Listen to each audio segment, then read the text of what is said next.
今天我们要来聊一聊一个健康的灰色地带——糖尿病前期。想象一下，你某天做健康检查，医生皱着眉头告诉你，你的血糖有点偏高，介于正常和糖尿病之间，属于糖尿病前期。乍听之下，糖尿病前期似乎不像真正的糖尿病那么可怕，但它也绝不是可以掉以轻心的小事。许多人拿到这样的诊断报告时，心中满是疑问：糖尿病前期怎么改善？糖尿病前期会好吗？糖尿病前期有什么症状吗？要多久会变成糖尿病？在这个阶段又不能吃什么呢？今天就让我们深入探索这个暗藏危机又充满希望的阶段，看看身体内正上演怎样的攻防战，又该如何逆转胜出。糖尿病前期可以说是我们身体健康防线上的一道黄灯警戒，血糖过高却尚未达到糖尿病的诊断标准，这正是身体对我们亮起的最后警告。你可能会想，血糖有点高，真的那么严重吗？让我告诉你一组令人震惊的数字。根据统计，目前全球约有超过5亿人处于糖尿病前期，这几乎等同于全球糖尿病患者的人数。以美国为例，大约1/3的成年人血糖异常达到糖尿病前期，而更惊人的是，其中超过80%的人对此浑然不觉。换句话说，数以百万计的人正站在糖尿病的悬崖边缘，却毫无察觉。一旦踏错一步，就可能掉落深渊。糖尿病前期真可谓潜伏在人群中的隐形炸弹。那么，糖尿病前期到底是怎么一回事？要解释这点，我们得先了解身体处理血糖的机制。简单来说，我们吃进食物后，消化系统会将其中的碳水化合物分解成葡萄糖，也就是血糖。血糖是细胞的主要燃料，但它不能长期滞留在血液中，否则就像河道水位过高一样，时间久了会对血管和器官造成伤害。于是身体派出一位药食管理员，也就是胰岛素。胰岛素是由胰脏分泌的荷尔蒙，它的作用就像一把钥匙，打开细胞的大门，让血液中的葡萄糖能够顺利进入细胞，被利用或储存起来。正常情况下，餐后血糖升高，胰岛素立刻上岗，开门疏导，血糖就会慢慢回到安全的范围。然而，如果长期摄取过多的糖分和热量，我们的细胞对胰岛素的敏感度会逐渐降低。想象细胞的门锁因为太常被开启而开始生锈，胰岛素这把钥匙插进去也变得不那么好使了。这种现象就叫做胰岛素阻抗，也就是胰岛素抵抗。意思是细胞对胰岛素开始不理不睬了。为了把糖硬塞进细胞，胰脏只好拼命分泌更多的胰岛素。大量胰岛素在血液中奔走，勉强维持着血糖不至于爆表。然而，这种拉锯战不可能长久维持，胰脏终究有力竭的一天，细胞的锁头也可能越来越钝化。如果任其发展下去，总有一天胰岛素再也锁不开门，血糖就会全面失控。这就是第2型糖尿病。糖尿病前期正是发生在正常与糖尿病之间的临界阶段。在这阶段，血糖水准比正常略高，但还没有高到能诊断为糖尿病。可以说，此时胰脏和胰岛素还在苦撑战斗，但已经出现了吃力的迹象。医学上一般以几项数据来界定糖尿病前期。举例而言，如果空腹血糖落在每分升100到125毫克之间，或者喝下含糖水后2小时的血糖在140到199毫克之间，又或者糖化血色素，也称糖化血红素，介于 5.7% 到 6.4%， 那么就属于糖尿病前期的范畴。简单翻译一下，这表示你的血糖已经超出正常值，但还没高到能诊断为糖尿病。然而别忘了，这些标准只是一条看不见的线，你的身体并不会因为在临界线这一侧就高枕无忧。一旦接近这个临界值，许多伤害其实已经悄悄开始累积了。很多人会好奇，糖尿病前期有什么症状吗？可惜的是，大多数糖尿病前期患者几乎没有明显症状。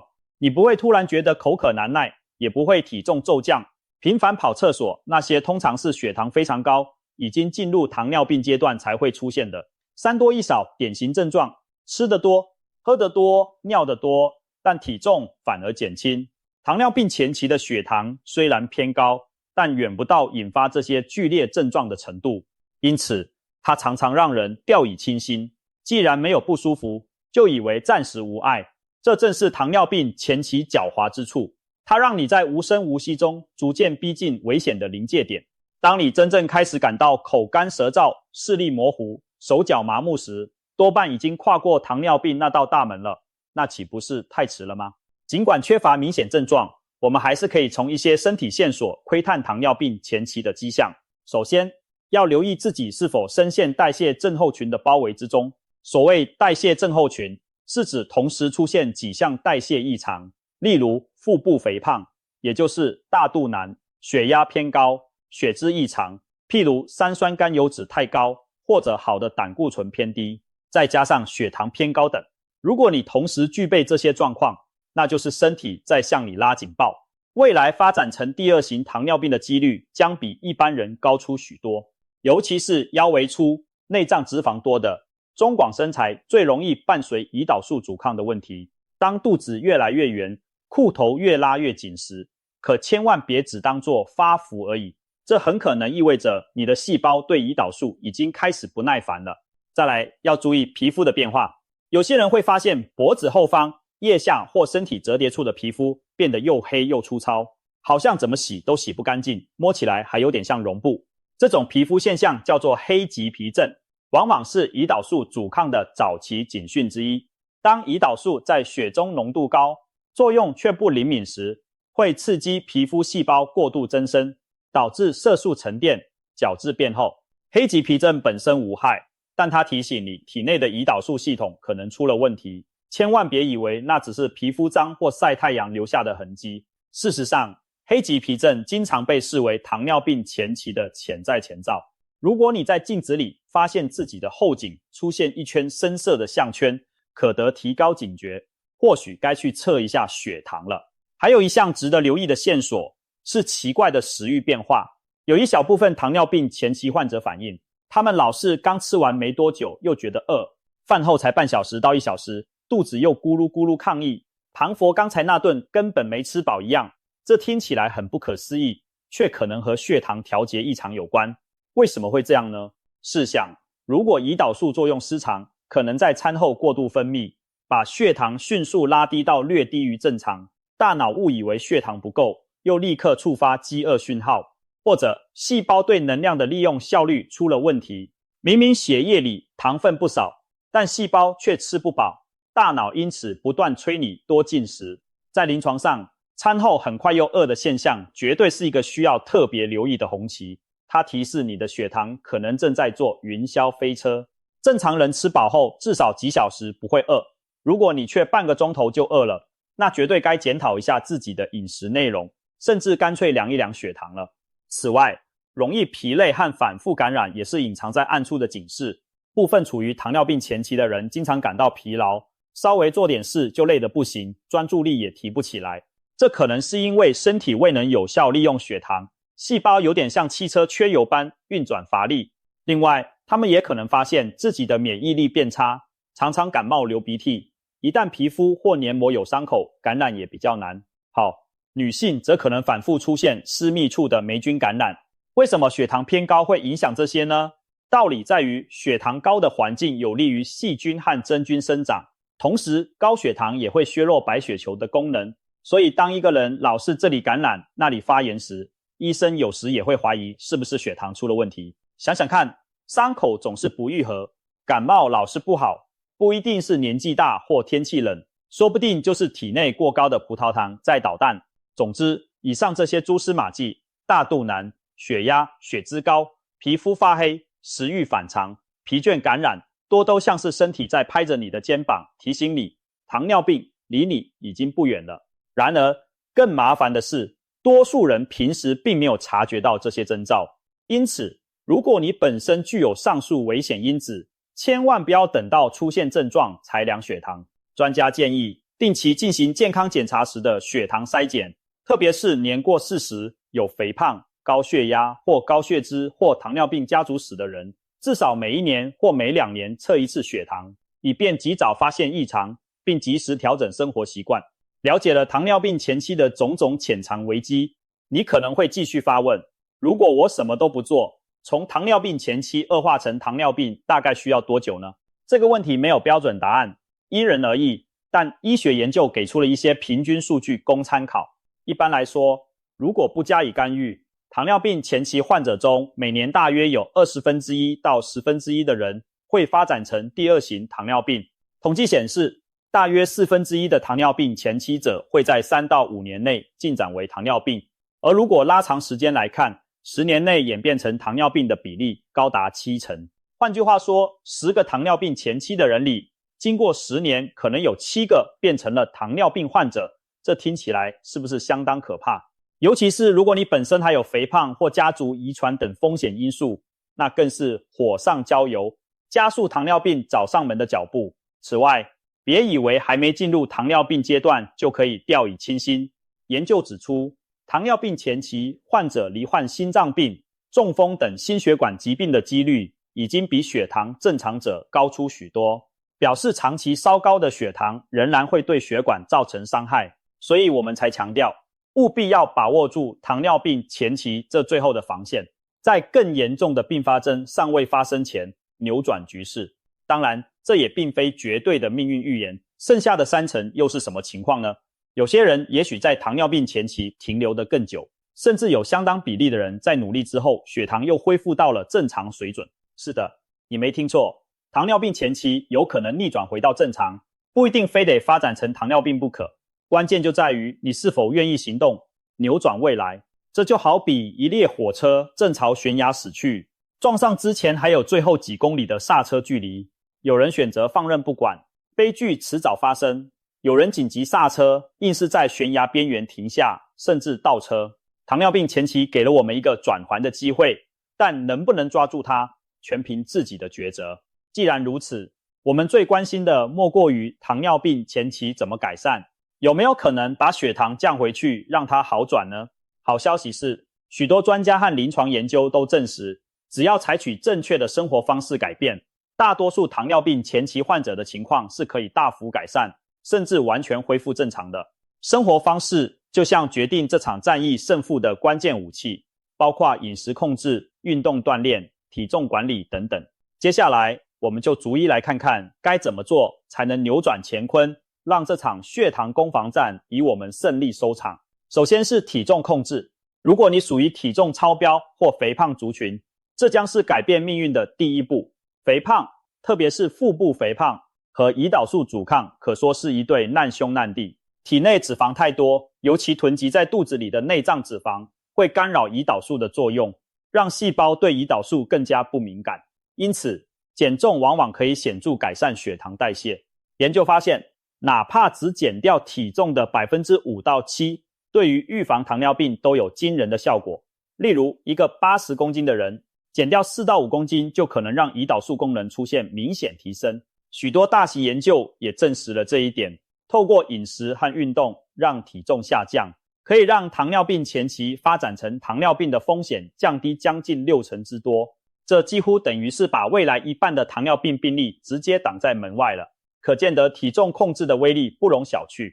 而且，透过减重改善，不仅血糖下降，许多人的脂肪肝也明显好转，可谓一举两得。当然，减重并非一朝一夕之功，但也不需要把目标设定得遥不可及。从现在开始，养成良好的饮食习惯和规律运动，每个月瘦一点点，长期累积下来就能看到脱胎换骨的改变。记住，减去的每1公斤都不是白费的，它们可能就是让你和糖尿病擦肩而过的关键。说到运动，这是改善胰岛素阻抗的另一张王牌。运动时，肌肉细胞会大量消耗血糖作为能量，而且研究指出，运动之后肌肉对胰岛素的敏感度会提高，这种效果可以持续1到2天之久。换句话说，每当你锻炼到汗流浃背，其实就是在帮助身体开门迎糖，让血糖更顺利地进入细胞，而不是留在血液里兴风作浪。运动形式可以多种多样，但重点是规律。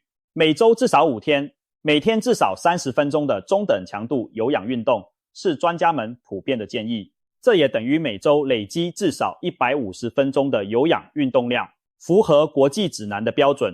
例如快走、慢跑、骑脚踏车、游泳、跳舞等等，都是不错的选择。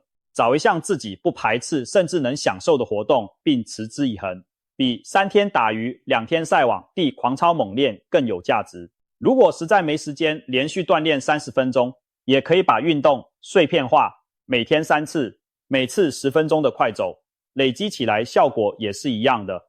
另外别忘了适当加入阻力训练，也就是肌肉训练，例如举哑铃、伏地挺身、深蹲等，增加肌肉量能提升身体的基础代谢率，也让体内有更多糖的存放处。肌肉就像人体的糖库，库房越大，血糖就越有地方去，不容易堆在血管里出乱子。有人形容运动对预防糖尿病的作用，就好比提早在河道上开了一条泄洪道，把洪水先引走，避免堤坝决堤。当然，运动还有额外好处，例如帮助减重、改善心肺功能、疏解压力等等，可谓一举多得的良药。接下来我们深入讨论饮食调整，这可是一门博大精深的学问啊。简单来说，糖尿病前期者的饮食原则是少糖、适量碳水、均衡营养。首先要针对糖下手的就是甜食和糖饮料。想象你的血糖调节系统已经岌岌可危，却还不停往身体里倒糖，这无异于火上浇油。像是各种汽水、手摇饮料、果汁、含糖茶饮、奶茶，还有蛋糕、饼干、糖果、冰淇淋等等，这些食物里的精制糖含量极高，吃下去后血糖会像火箭一样往上窜。尤其是含糖饮料，往往一杯就含有数十克的糖分，相当于好几颗方糖。一罐含糖汽水或奶茶下肚，胰岛素得全副武装，冲出来才能勉强应付。长期喝这些饮料，胰岛素简直疲于奔命，出问题只是迟早的事。有人说，现代人对甜的渴望其实是祖先遗留下来的本能，因为在远古时代，糖分稀缺又珍贵，吃到甜的就意味着能量补充。然而在今天，糖变成了廉价且随手可得的东西，我们却依然像上瘾般停不下来，这真是一场讽刺的悲剧。总之，若想逆转糖尿病前期，第一步就是与那些液态的糖分彻底断舍离，尽可能用白开水、无糖茶饮来取代所有含糖饮料，让胰岛素可以喘口气。至于甜点零食，能免则免，实在嘴馋想吃也请浅尝即止，千万别养成每天来一点小甜食的习惯。所谓千里之堤毁于蚁穴，一块饼干可能不多，但积少成多，后果就很惊人。除了明显的糖分，精致淀粉的摄取也要节制。什么是精致淀粉？简单说，就是加工过、缺乏纤维的淀粉食物，比如白米饭、白面条、白面包、各种精致面粉做的糕饼等等。这类食物虽然吃起来不甜，但在消化后很快就转化为葡萄糖，造成血糖飙升的速度一点也不输吃砂糖。很多亚洲人的饮食习惯是一餐一大碗白饭或白面，觉得只要不是甜食就很安全，实则不然。白饭和糖果的区别可能只在于没有甜味，但升血糖的威力却同样惊人。如果你习惯每餐2大碗饭，那肯定是对胰岛素的一大挑战。我们不是不能吃淀粉，而是要聪明的挑选淀粉，建议优先选择未精制的全谷杂粮，也就是保留了膳食纤维和胚芽的粗糙淀粉，如五谷饭、糙米、燕麦、地瓜、南瓜、芋头等。这些碳水化合物因为纤维多，消化慢，血糖上升就没那么快，能减轻胰岛素的负担。同时，纤维带来的饱足感也让你不容易吃过量。一开始从白米改成糙米、胚芽米时，可能口感有点不习惯，但现在市面上其实有很多五谷米是混搭的，口感不会太粗，营养却大大提高。你也可以尝试用一些豆类，例如红豆、燕麦混煮米饭，既增加风味又提高纤维含量。总之，不用完全不吃主食，而是要调整主食的种类和分量，每餐吃到7分饱就好，配合多蔬菜和适量蛋白质，这才是一顿对血糖友善的餐。谈到蔬菜和蛋白质，这两者可是糖尿病前期饮食中的好朋友。蔬菜富含纤维和各种维生素矿物质，热量低又能增强饱腹感，是填满肚子又不会升高血糖的绝佳选择。尤其深色叶菜和十字花科蔬菜，例如花椰菜、菠菜、甘蓝、青江菜等，可以多多益善。适量的瘦肉、鱼肉、蛋、大豆制品等优质蛋白质，则有助于维持肌肉和基础代谢。重点是也不会让血糖大起大落。在餐盘分配上，可以参考所谓211餐盘法则，也就是蔬菜、蛋白质、淀粉的比例为2:1:1。说白一点，就是一个圆形的盘子里，一半都是蔬菜，1/4摆放蛋白质食物，另外1/4是淀粉主食。用这样的比例来安排每一餐，就能确保营养均衡，又不至于摄入过多碳水化合物。想象你面前的餐盘，如果有一半是各种颜色的蔬菜，1/4是一小块鸡胸肉或鱼肉，再1/4是一球糙米饭，那就是非常理想的一餐。反之，如果你的盘子满满都是白饭面条，几乎看不到蔬菜，那恐怕餐后血糖就要冲上云霄了。除了选择食物种类，饮食习惯的调整也很重要。有一个容易被忽略的重点是定时定量，规律用餐。有些人为了减肥或因为工作忙碌，吃饭时间很不固定，甚至干脆一天只吃一大餐。你可能以为少吃一餐有助于降血糖，但事实恰恰相反。不规律的进食会让身体的代谢节奏大乱，如果长时间挨饿后又一餐猛吃，反而可能导致更严重的血糖波动。研究发现，一天只吃一餐的人，空腹血糖往往更高，体内的胰岛素敏感度反而更差。相反地，每天定时地吃3餐或采取少量多餐的人，身体习惯有固定的能量供给，反而有助于维持血糖稳定。当然，这并不是叫你一天不停进食，而是要有规律，比如遵循3餐或少量多餐的模式，让身体有个预期，自然就会调节荷尔蒙的分泌，更有效率的工作。如果你平常饮食很不定时，现在开始试着培养固定的用餐时间吧，别让身体一会儿饿坏，一会儿撑坏，处于混乱状态。在饮食控制上，还有几个容易掉入的误区值得一提。首先，不要以为无糖食品就可以放纵无度。现在市面上很多标榜无糖的饼干、蛋糕，其实可能用了其他碳水原料或代糖，热量依旧不低，吃多了一样会造成体重增加或血糖波动。无糖可乐虽然不含糖，但它可能刺激你的味蕾和食欲，让你反而想吃更多东西，也未必真正有利。再者，小心那些所谓养生甜品的陷阱。有些人以为用蜂蜜、黑糖、果糖取代白砂糖就健康许多，但其实这些糖本质上还是糖，对血糖的影响并没有差多少。蜂蜜和黑糖虽然含有微量矿物质，但那点营养和它带来的高糖分比起来根本微不足道。所以千万别自己骗自己，觉得蜜饯是水果，红糖就是养生食品，吃过量一样会让血糖飙高。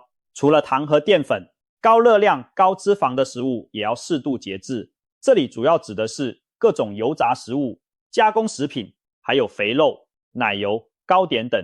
虽然脂肪本身不直接提高血糖，但吃太多高脂肪、高热量的东西，体重很容易直线上升，胰岛素阻抗也会随之恶化。另外，某些加工食品里添加的反式脂肪会加重体内的发炎反应，对胰岛素的作用也有负面影响。举个例子，香肠、培根、洋芋片、蛋糕这类加工零食不仅盐和糖多，油脂也不少，对血管和胰岛素都是相当不友善的。要战胜糖尿病前期，不妨养成查看食品营养标示的习惯，尽量少吃包装食品，多吃天然原型食物。同时，饮食口味清淡一点，盐分也要控制。毕竟高盐造成的高血压和胰岛素阻抗也是同一场代谢战场上的敌人。说到底，我们面对的是一个整体的健康问题，需要全面的生活调整，别让过多的盐和油拖后腿，让血压血脂出状况，那会间接影响胰岛素的表现。简而言之，饮食上就是8个字，就是远离精致，均衡节制，该少的少吃，该多的多吃。比如蔬菜，替自己打造一个对身体友善的饮食环境。除了饮食和运动，在日常生活中还有几件看似平凡却影响深远的事，与糖尿病前期的改善息息相关。其一是睡眠。没错，睡觉也和血糖有关联。现代人普遍睡眠不足，作息不规律，这其实会干扰代谢荷尔蒙的分泌。研究显示，慢性睡眠不足，例如每天只睡5-6个小时，会让胰岛素敏感度降低，饥饿激素上升导致食欲变旺，偏爱高热量食物，长期下来不仅体重增加，血糖控制也会变差。想一想，你是否有熬夜后特别想吃宵夜，隔天浑身没劲的经验？睡眠不足时，身体处于一种紧张状态，更难管理血糖。所以，给自己一个规律的作息，每晚尽量睡足7到8个小时，对预防糖尿病很有帮助。有人把充足睡眠比喻为零成本的强效药物，一点也不为过。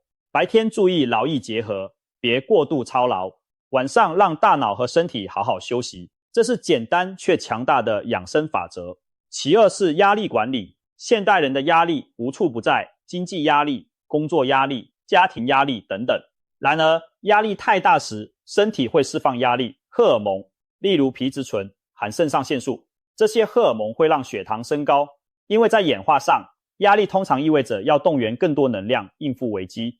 长期处于高压状态的人，血糖往往比较难控制，甚至可能因为情绪紧绷而浑然不觉，自己饮食作息早已失控。所以，学会疏解压力也是对抗糖尿病前期的一部分。适当的放松练习，如瑜伽、冥想、深呼吸，或者发展一些兴趣爱好来转移注意力，都有助于降低压力荷尔蒙。和亲友聊聊天，培养幽默感，也能帮助心情解压。别笑，心情愉快时，血糖还真的比较容易达标呢。一个人若能在生活中找到平衡，不被压力淹没，就比较有余力照顾自己的健康。把身心的弦偶尔松一松，才能走得更长远嘛。最后还有一点千万不能忘记的是戒烟限酒。吸烟对身体百害而无一利，除了众所周知的心肺危害，吸烟者罹患第2型糖尿病的风险也明显高于不吸烟者。烟草中的有害物质会让身体处于发炎状态，影响胰岛素作用。同时，吸烟还容易导致心血管疾病和糖尿病，可谓狼狈为奸。所以，处在糖尿病前期而又有吸烟习惯的朋友，尽早寻求戒烟的方法吧。这对预防糖尿病及其并发症都至关重要。至于喝酒，适量小酌或许问题不大，但过量饮酒会伤害胰脏，干扰肝脏对糖的调节，而且酒精本身也富含热量。啤酒肚这名词不是白叫的，一罐啤酒的热量可能就和1碗饭差不多。更何况酒精还会降低人的判断力，让你在饮食上做出错误决定。例如深夜大吃烧烤配啤酒，隔天血糖肯定不会好看。所以如果你习惯每天喝酒助兴，现在最好也节制一下。无论啤酒、烈酒还是甜滋滋的调酒，都别贪杯，把酒精当作偶尔的享受就好，别让它成为日常热量的来源。或许你会问，如果我非常努力控制生活习惯，血糖还是降不回正常怎么办？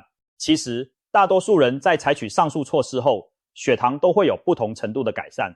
如果已经做到极致，血糖仍然高居不下，那就该和医生讨论其他选项了。药物治疗在糖尿病前期并非绝对必要，但对于某些高风险患者，医生可能会考虑开立药物来辅助控制。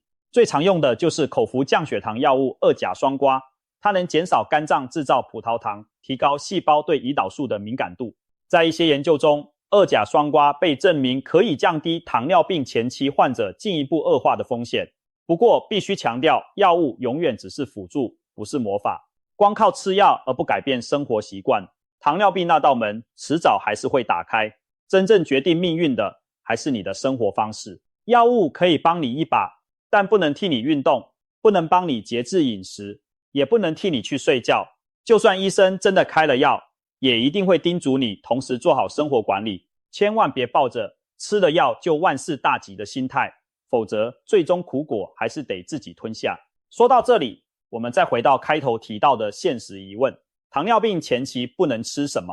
毕竟对很多人而言，忌口是最困难的挑战之一。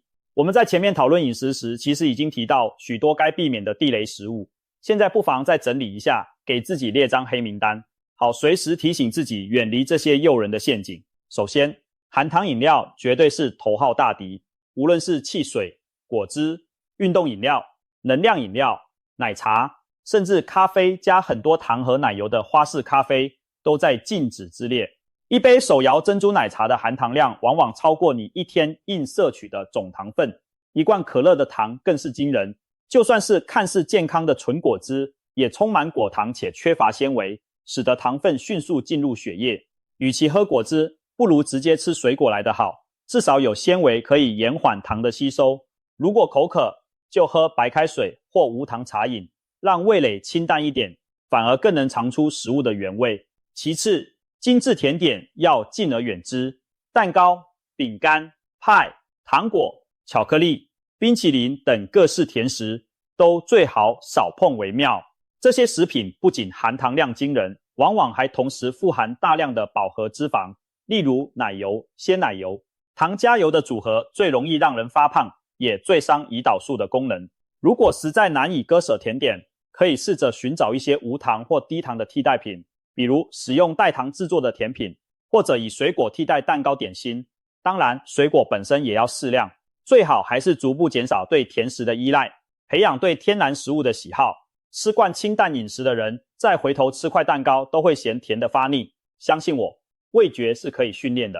再来，过量的精致淀粉也是地雷，像白米、白面、包子、馒头、面条、白吐司等等。如果每餐都大量摄取，就是糖尿病前期的大隐患。不是说完全不能吃，而是不要每餐主食都吃得又多又精。可以用全谷杂粮取代部分白米白面，就算一时改不了口味，也请先控制分量。例如，原本一餐2碗饭的人，可以试着减到1碗或8分满。另外，用菜含蛋白质来增加饱足感。总之，避免把碗盘堆满精白淀粉，因为那等于是给血糖下挑战书。对爱吃面食的人来说，也许可以尝试一些低糖面条的替代品，例如蒟蒻面、豆皮面，或者干脆多用豆腐、菇类等食材入菜，减少面条的比例。原则就是让精致淀粉不再唱主角。想想传统饮食那种饭后还来一根糖葱，饭前必有一大碗白饭的画面，正是导致现代文明病的帮凶之一，应当从此告别。另外，油炸和高脂肪食物也该少吃，像炸鸡、薯条、盐酥鸡、锅贴、水煎包，各种香喷喷的杂物和油滋滋的料理，能不碰就不碰。一方面，这些食物热量惊人，吃了很容易发胖；另一方面，油炸过程会产生对身体不好的氧化物和反式脂肪，不利于代谢健康。如果嘴馋想吃肉，不妨选择清蒸、水煮、炖煮或烤的方式，避开油炸裹满面衣的做法。至于肥肉、培根、奶油、起司蛋糕等，偶尔吃吃可以，但千万别天天都来。饱和脂肪摄取过多，不仅让你身材走样，还会提高心血管疾病风险。而心血管一出问题，糖尿病的危害更是如虎添翼。同时，高盐、高腌制食品也要注意，这类食物虽然不直接影响血糖，但却和整体代谢健康息息相关。常见的如泡菜、酱菜、咸鱼、腊肉、罐头、方便食品等，含钠量极高。高盐饮食会使血压上升，而高血压正是代谢症候群的一部分。当高血压、高血脂、高血糖一起凑齐，那就等于把健康推向深渊。因此，糖尿病前期的人也应该同步留意清淡饮食，盐、酱油能减量就减量，少吃那些一口咬下去咸到掉眉毛的加工食品，口味清淡一点，对整体代谢有利无害。还要注意，酒精饮料其实也隐藏大量糖分和热量。前面提过喝酒的问题，这里再提醒一下，啤酒、调酒、甜滋滋的酒类，例如甜的芋条、鸡尾酒或药酒、汤品等，都含有不少糖和卡路里，应该避免过量。很多人不知道的是，酒精本身会让血糖先升后降，引起血糖的不稳定，而且长期大量饮酒可能导致胰脏受损，引发糖尿病。对于糖尿病前期的人来说，最安全的做法就是严格控制喝酒的频率和分量，最好能够戒酒。最后，还有一些隐藏的含糖地雷不能忽视。有些看似无害的东西，其实暗藏惊人的糖分。例如市售的沙拉酱、番茄酱、腌制酱料，它们的糖含量都不低。再比如喝汤时，像玉米浓汤、南瓜浓汤这种加了淀粉勾芡的羹汤也要留意，这等于是在喝淀粉。还有不少人喜欢喝所谓养生饮品，比如红枣枸杞茶、蜂蜜柠檬水等，也是一样，蜂蜜和红枣可都是高糖代表。至于有人相信偏方说喝醋能降血糖，或吃苦瓜和肉桂有帮助，这些也许有轻微作用，但千万不要因此就大吃大喝，天真的以为自己有了保护罩。任何保健食品和偏方都比不上少吃多动来得有效。别寄望什么奇迹食物，脚踏实地控制饮食才是最实在的道理。看完不能吃的，相信你也明白了，糖尿病前期饮食的核心就是把那些最伤血糖的元凶揪出来并远离。同时别忘了，我们并不是要过苦行僧般的生活，能吃的健康食物其实还有很多，把注意力转移到那些对你有益的食材上去，你会发现饮食依然可以美味又丰富。比如多吃鱼肉、鸡胸肉、豆腐等优质蛋白，既有饱足感又不会让血糖飙升。饭后想找点东西垫一垫，可以准备一些无糖的坚果，一小把杏仁或核桃，既解馋又提供好油脂。嘴馋想吃点零食时，不妨啃根红萝卜。水果当然可以吃，但要注意分量和种类。例如选择糖分较低的水果，例如芭乐、各种莓果、奇异果等，而不是糖分特别高的水果，如释迦、榴莲或葡萄干。每次吃拳头大一份就好，不要一口气抱着一整颗西瓜吃。当你用健康食物填满生活，慢慢的对那些高糖的垃圾食物就不那么渴望了。这不仅是在控制血糖，更是在为自己的未来储值健康。为了更直观的说明糖尿病前期的可逆转性，我们来看一个真实的例子。45岁的张先生在一次公司健检中发现空腹血糖高达110，属于糖尿病前期。他起初非常惊慌，以为自己迟早要得糖尿病，但在医师和营养师的协助下，他开始每天饭后快走30分钟，每周至少运动5天，并调整饮食。早餐改以无糖豆浆配全麦，三明治代替以往的甜牛奶加菠萝面包，午晚餐则以糙米饭取代白饭，并确保餐盘一半以上是青菜。经过半年的努力，张先生的体重从80公斤下降到72公斤，腰围缩小了10公分，整个人神清气爽。更令人振奋的是，复查时他的糖化血色素从原本略高的 6.0% 降到了 5.6%，已恢复正常范围，成功甩掉了准糖尿病人的标签。张先生笑着说，少吃多动真的救了他的命。如今他依然保持着健康的生活习惯，再也不愿回到过去大鱼大肉、甜饮不离手的日子。和张先生一样，许多人就在糖尿病前期这个关头重新夺回了健康的主导权。你也可以想象未来某一天，你再次走进医院检查时，医生惊喜地对你说，恭喜你的血糖已经恢复到正常了，这将是多么美好的一刻。即使无法完全恢复正常，只要成功延缓了糖尿病的到来，你就争取到了更多时间去享受人生，避免与并发症纠缠。糖尿病前期绝对不是宣判死刑，它比较像是一封最后通牒，敦促你做出改变来扭转局势。你完全可以把握这次机会，写下属于自己的健康逆转剧本。当然，我们也不得不正视另一种可能性，如果任由糖尿病前期恶化下去，踏过那道门槛，成了真正的糖尿病患者，未来将要面对的挑战会更加严峻。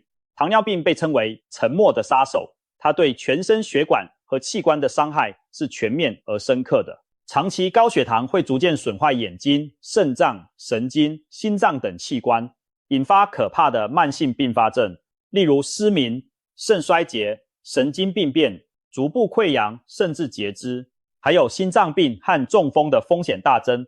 糖尿病患者的寿命往往比健康人士缩短好几年，生活品质也深受影响。试想，每日需要监测血糖、按时服药，甚至施打胰岛素，还要担心伤口不愈合，担心失明洗肾，这是多么沉重的负担。而这一切灾难现在就取决于你在糖尿病前期阶段做出的抉择。防止悲剧发生的最佳方法就是别让自己掉入糖尿病的深渊。尽管现代医学的治疗手段不断进步，但没有任何特效药丸能解除糖尿病带来的终身影响。最好的医生其实就是你自己。回顾我们讨论的每一步，有没有发现一个有趣的现象？糖尿病前期的逆转之道，其实正是健康生活方式的代名词。它不需要什么奇迹药水，也不需要什么高科技疗法，而是扎扎实实的回归生活本身。良好的饮食、充分的运动、规律的睡眠、平和的心态，这些古老又简单的道理，恰恰是对抗现代文明病的最佳解方。或许有人觉得很难坚持，也有人偶尔会懈怠犯错，但没关系，只要方向是对的，跌倒了再爬起来就好。改掉积习已久的坏习惯，仿佛是在对抗一个潜伏在体内的顽强黑客，它让你贪吃好逸，让你懒散拖延。然而，真正能掌控身体的，最终还是我们自己。我们完全可以成为自己生活的骇客，重新设定行为程式码，改写那些注定导向疾病的坏习惯。每一次你拒绝一杯含糖饮料，每一次你决定早起运动，每一次你熬夜的时候提醒自己按时就寝，都像是在向那个蛊惑人心的糖魔宣战。久而久之，当健康的新习惯植入你的生活，你会发现那个一度岌岌可危的血糖指数竟然被你稳稳地掌控住了。最后，我想以一种积极的视角来看待糖尿病前期，或许我们可以把它视为上天给予我们的一次改变契机。许多人正是因为发现自己血糖出了问题，才痛下决心过健康日子，结果不但血糖降了，体重也减轻了，整个人更有精神，更长寿，更有活力。与其说糖尿病前期是一场危机，不如说它是促使我们蜕变的推手。你现在所做的一切努力，不仅是在对抗一种疾病，更是在塑造一个更好的自己。将来的你一定会感谢现在努力的自己。当你成功远离了糖尿病的威胁，不仅收获了健康的身体，也赢得了对人生更大的掌控感。到那时你再回头看，会发现糖尿病前期这段插曲反而成了你重生的契机，就像毛毛虫破茧成蝶前所经历的挣扎。总而言之，糖尿病前期并不可怕，可怕的是忽视它，纵容它。只要我们正视这道黄灯，及时踩下刹车，掉头转向，一切都还来得及。一点一滴的改变，日积月累，终将带来巨大的转变。希望今天的分享能够给所有正处于糖尿病前期的朋友一些启发和鼓舞。别忘了，你并不孤单，全球有无数人正走在和你一样的道路上，但也有许多人已成功逆转并创造了奇迹。下一个创造健康奇迹的就是你，用行动证明，命运在我手中，健康由我做主。